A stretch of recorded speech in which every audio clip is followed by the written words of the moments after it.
لو انزلنا هذا القرآن على جبل، اگر ہم اس قرآن کو کسی پہاڑ پر اتار دیتے، لرأيته خاشعا متصدعا من خشية اللہ، تو تم دیکھتے کہ وہ پہاڑ دب جاتا، پھٹ جاتا اللہ تعالی کے خوف اور خشیت سے۔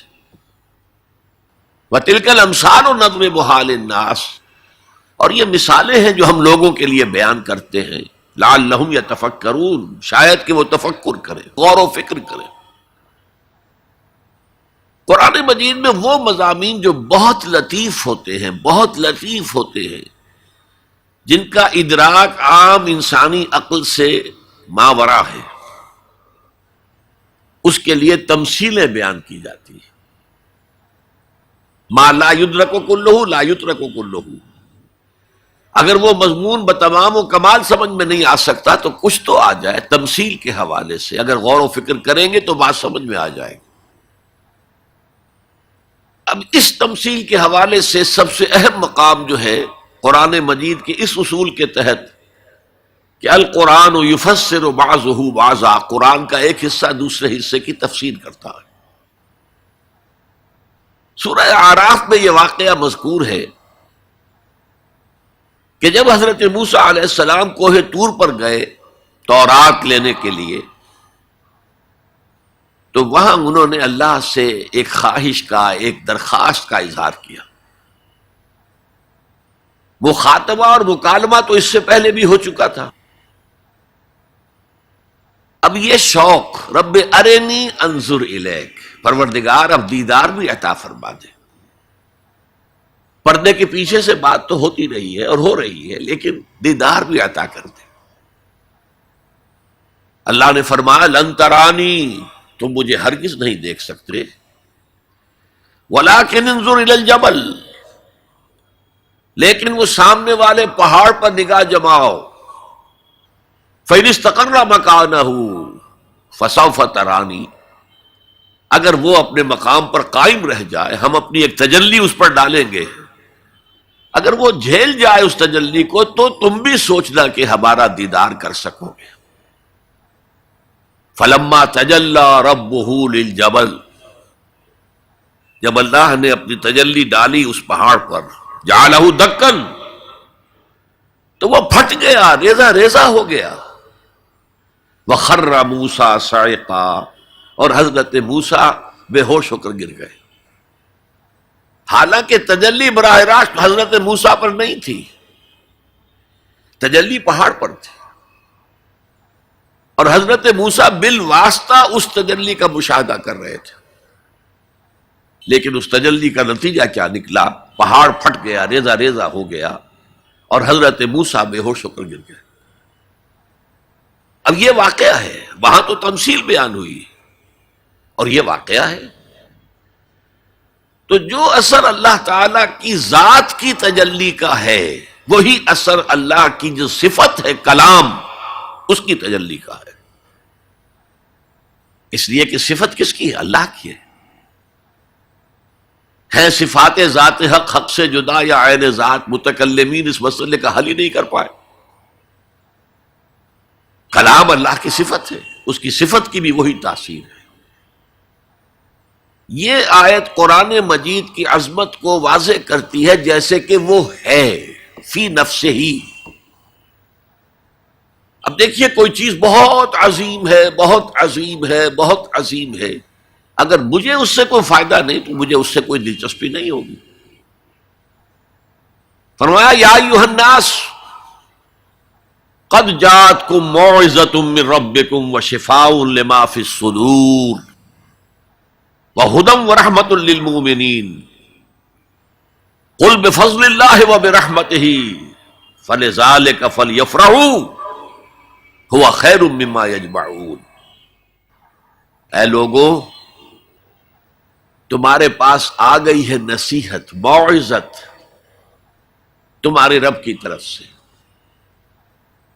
وہ صرف موعظت نہیں ہے، سینوں کے اندر جو روگ ہیں، جو امراض ہیں، ان کا علاج بھی ہے، شفا بھی ہے۔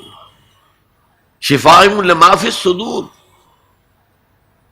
تیسرے درجے میں وہ ہدایت ہے، وہ بتاتی ہے کدھر جاؤ کدھر نہ جاؤ. جیسے آپ نے دیکھا ہوگا پہاڑی راستوں پر قدم قدم کے اوپر کوشن ہوتا ہے، یہاں سپیڈ کم کر لو ورنہ تم کسی کھائی میں جا گرو گے. تو یہ ہدایت کیا ہے؟ دیکھو ادھر مت جانا، ادھر جاؤ. اگر ادھر جاؤ گے تمہارا سارا معاملہ تلپٹ ہو جائے گا. یہ ہے ہدایت. اور جو چیز دنیا میں ہدایت ہے وہ آخرت میں رحمت ہے. ہدم و رحمت للمومنین. اب میں چاہتا ہوں ان چار الفاظ میں جو ربط ہے اسے سمجھیں.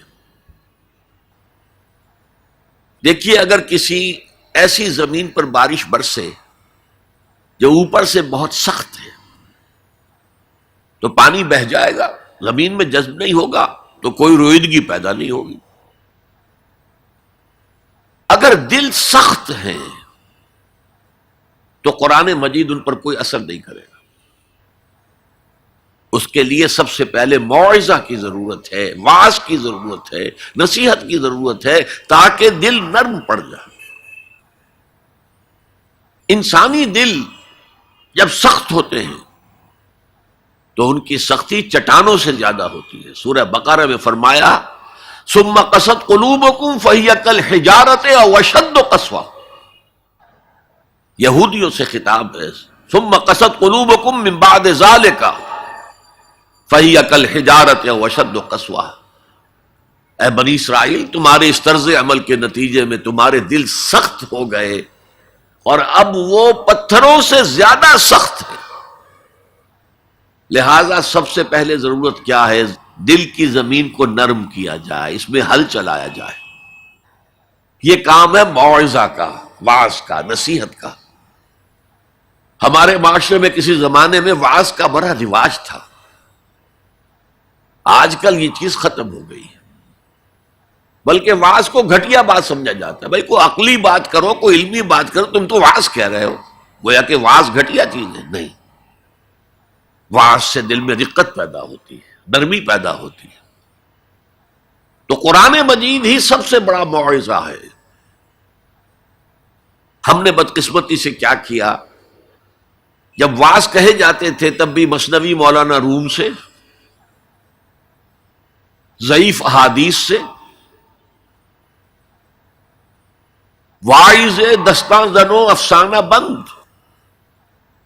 واعظ بڑے اونچے اونچے ہاتھ چلا کر اور افسانہ جو ہے بیان کر رہا ہے، لیکن اس کا حال کیا ہے؟ از خطیب و دیلمی گفتار اوست، بعض ضعیف و شاذ و مرسل کار اوست. وہ خطیب بغدادی یا دیلمی کی جو احادیث ہیں، جو سب سے گھٹیا درجے کی کتابیں حدیث کی، سب سے کم تر درجے کی کتابیں حدیث کی، ضعیف کتابوں کے یوں سمجھیے کہ بہت بڑے مجموعے، وہاں سے وہ حدیثیں لا رہا ہے. الضعیف و شاذ و مرسل کار ہو، ضعیف حدیث، شاذ حدیث، مرسل حدیث سے وہ بیان کر رہا. قرآن سے اس کا کوئی تعلق. قرآن مجید سب سے بڑا واعظ ہے. یا ایھا الناس قد جاءتکم موعظۃ.